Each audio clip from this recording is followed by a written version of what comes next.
Hey guys, so a little unboxing video for you today. There will be more info on the items in this package on a future video. This is just going to be a quick overview. So I was sent some Airsoft internal AEG parts from a company called Airsoft Parts. I believe the website is Airsoftparts.cz because they are based in the Czech Republic. This is now the third Airsoft internal parts company that I've had contact with based in the Czech Republic. There's been Airsoft Parts, Retro Arms, and Airsoft Pro. I don't know if this is just a common thing or if this is a huge coincidence, but regardless, we're going to move on. So they were kind enough to send me some internal AEG parts to not only show you guys, to show you that what options are out there, but also to review and to test and to give them some feedback on how their parts are doing and how they compare to other stuff that I've used. So we're going to open this box up.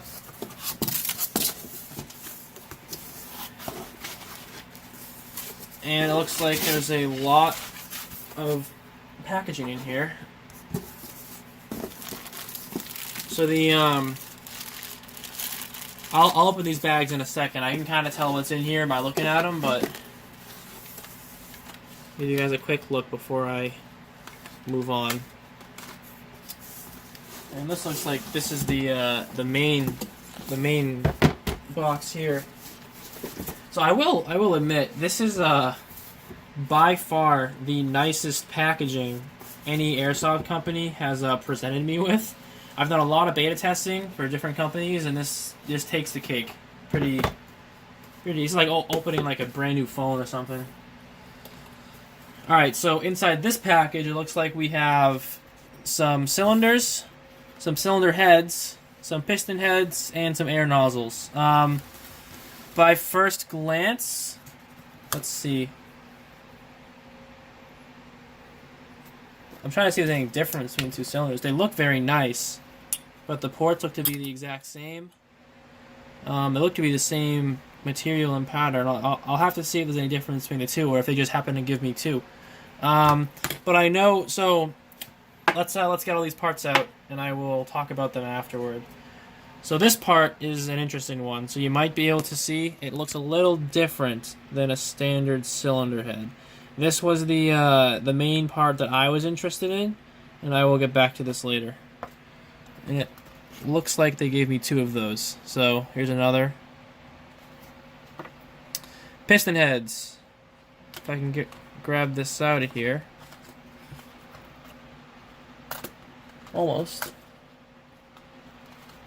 Alright, you know what? We have technology. Alright. P1 piston head, pretty standard. We've seen a lot of these from different companies. I will obviously be looking into all of these parts, but oh, this one has double O-ring. Okay, actually, so yeah, I'll look more into these later. A lot of these are pretty cool. This looks to be the exact same thing, but out of CNC aluminum. Again, this is pretty standard in the industry to offer plastic and aluminum piston heads for differences in durability versus weight. And air nozzles. These look to be identical. I would assume they're M4 length. I can measure them with calipers later to confirm. Oh, they're actually, this is nice. They're beveled on the inside. I have not seen that before. Cool. All right. So there goes the super fancy awesome box, and now let's see what was in these other bags they sent me. So yeah, again, Airsoft Parts based out of the Czech Republic, guys. I will have more videos on these parts later, obviously, when I do more testing on them. But this is just gonna kind of be an overview. So it looks like more nozzles. Alright, I'd be interested to see if these nozzles come at different lengths, because they don't look to be designed any differently. But this would be really cool if the nozzles are like incrementally different in length, so you can custom tune for your specific combination of parts. Oh yeah, I'm stupid. Look at, alright, so the back of these two nozzles, 21.5, 21.3. So these are millimeter lengths of how long the nozzle is. So this is really cool. I love this. So these are both M4 nozzles, but there's a 0.2 of a millimeter difference between the two. And this is important because when you're mixing and matching different brands of parts, so for example, a standard M4 length nozzle is 21.4 millimeters on the nose, right in between these two. But when you're mixing and matching, different parts from different companies have different tolerances, different designs, etc. They don't work out to be perfect. That's why sometimes when you put your gun together, even though you're using an M4 air nozzle, it still has a leak, it's still too long or too short, things are different. So this is an idea that I've been wanting to do for a long time, and I like that they're taking up on that. These look like brass bearings. It looks like 7mm and 8mm would be my guess. Nope, 6 and 8. Yeah, 6 and 8. So 6mm or 8mm brass bearings. If you guys don't know brass bearings, they are very, very low resistance bearings. However, they're usually not as durable. So these would not be something I throw in my DSG behind you guys right there. These would be something I throw in a low stress backup gun that is not cranking out high RPS, is not cranking out high FPS. I just want it to be smooth and reliable and to work well. And it looks like the last two, so version 2 spring guide. We'll have to open it up and see if we can find out what metal, or not metal, what material it's made of. You can see the ball bearings in there at least. And then this looks like another piston head. I don't know if this is any different than the POM piston head over here. Oh, it is different. So you can see, whoopsie daisy, you can see that there's no center locking nut on the piston head in the box, and there is one on here. So that would be ultralight versus POM versus aluminum. I like this. This is pretty cool. Alright guys, so we're going to start opening these really quickly. Again, I'm not going to get too into detail on this video. I just want to kind of show you guys what I have and give some initial impressions and lead into the testing that I'm going to be doing on these eventually. So, oh, this is solid. Alright, so this is definitely made out of metal.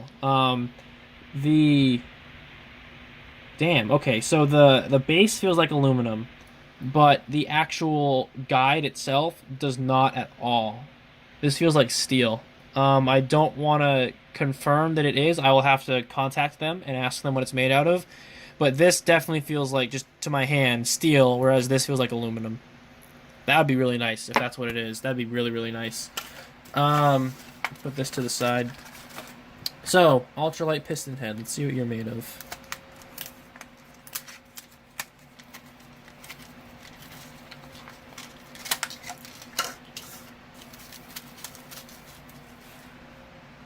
Oh, completely plastic. Alright, here we go. So, you can see this only has a single O-ring. There is not a double O-ring design like there is on the aluminum piston head and the standard POM piston head. You can see how it's really hard to pick up on the camera. You can see how there's a very small O-ring at the front and then the main O-ring. You'll see it better on the aluminum. It's you can clearly see the two O-rings there. This one does not have that. This one only has one O-ring, which is fine. Airsoft piston heads forever have been having this single O-ring design. It has no center locking nut, and it has no bushings, no bearings on the back. It does still have a spacer, though. So this will still space your spring the same distance that a set of ball bearings would. But you can just see how there's a different design on the back there. I'll have to weigh those later and see what the difference is. Okay, that's out of the way. Brass bearings. I'm not going to take these out. These are just brass bearings. Low resistance, but also not as durable. I will have to... This will be something that you'll have to wait for long-term testing, because these will be superior to other bearings if you use them in the right build. As long as these can last a long time and not break, these would be great parts to have. These are the parts that I'm looking forward to testing. So, just going back to this, both M4 nozzles, but they're both different lengths. This allows you to fine-tune your build and find out the length that works better for yours. I would not be surprised if these nozzles were also two more lengths. Maybe it's like 21.4 and 21.2 or 21.6. I will have to get out calipers later. Actually, just by looking at it right now, I can tell they're different heights. So you can see the one on, it's going to be really hard in camera. The one on the right is taller than the one on the left by a little bit. So I'll get out calipers in the next video, do a comprehensive review on all this stuff. But the most exciting part are these cylinder heads. So these cylinder heads are supposed to be a silent cylinder head design. If you can see, there's no O-ring on this at all. The O-ring is completely incorporated into this rubber casing that is kind of replacing the standard rubber pad or the sorbo pad in here, and it's also acting as the seal in the cylinder. So what I heard about these is that these are hefty. So these cylinders are stainless steel. These are polished stainless steel cylinders. Everything in here is CNC machined. All the aluminum parts are made out of 6012 aluminum. The plastic is all POM. The spring guide, I don't know what material this is. The actual guide rod itself feels like steel to me, but they did not tell me what. I didn't even know I was getting a spring guide, so I don't know what this is. The base feels like aluminum. This feels like any other Immersion 2 spring guide base. These are stainless steel, 100%. They're extremely heavy compared to other cylinders. But the way you're supposed to install these is not just putting them in like this. They won't work. You have to install it from the back and push it down, was what they told me. See if this works to promote the air seal. I don't want to break anything.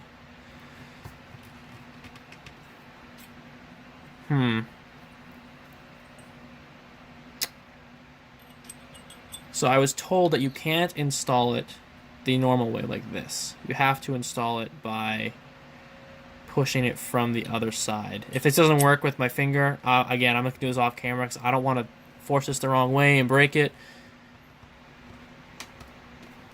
Yeah, okay, so I got it in there, so I think I am supposed to push it through, but this will be something that we explore another time. I'm not going to keep going with this in case this is the wrong way. I don't want to jam it in there, but I have backups if I need backups. So yeah, that's it, guys.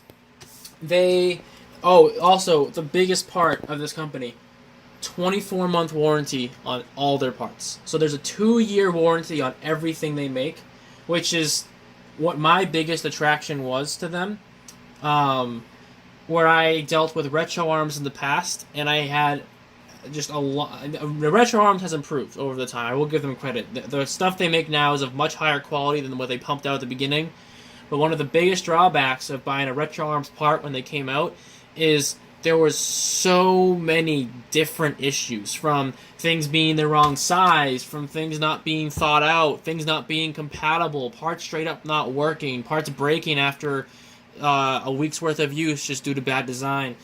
Quality control issues where a part was good, but it was not coming out of the factory consistent. This eliminates all those problems. The fact that they have this warranty, even if it was just a 1-year warranty, the fact that they have a year-long, if not over a year-long warranty on all of their parts means that any of these basic problems that you would have run into are immediately gone, because these are problems you notice right away. If this air nozzle, if the O-ring inside here is ripped and it has no seal, warranty covers it. You return it for free. If the cylinder head is not compatible with the cylinder for whatever reason, if the cylinder does not fit in the gearbox shell, cough, retro arms, cough. If there are any compatibility issues, any fitment issues, any design flaws, or these either don't fit, they don't function, or they break right away, the warranty covers it 100% completely. You will never have to worry about planning this build and then finding out that 3 of your parts don't work, or 4 of your parts don't work, or something broke, you gotta take it all apart again and do everything over again.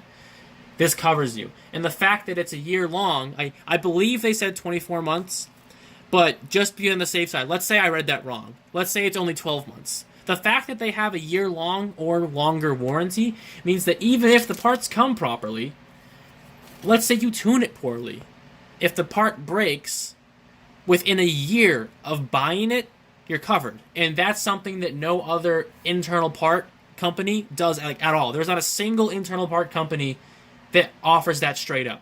There are some that if you break your part and contact them, they'll replace it. Or there are some vendors, like Ben from Clandestine and Brill from Brill Armory, that the vendor will take on the loss and replace the part for you because they're awesome dudes. But there is not another single company that straight up advertises internal parts for airsoft guns with this warranty. And that's my biggest attraction to them. And that is why I accepted these parts for you guys. and that is why I'm going to be installing these parts. And I moved it over there, but I'm going to be installing these parts at another gun of mine, not my DSG. It's a 416 that I have that I've just kind of been sitting around doing nothing for a while, and I will be testing all these parts. I will be giving you a full overview, and I will also provide a longevity testing to show you guys how these held up and how they compare to other parts I've used. So that will conclude the video. I hope you guys like it. I hope you're interested, and I definitely am looking forward to seeing more from this company. See you guys.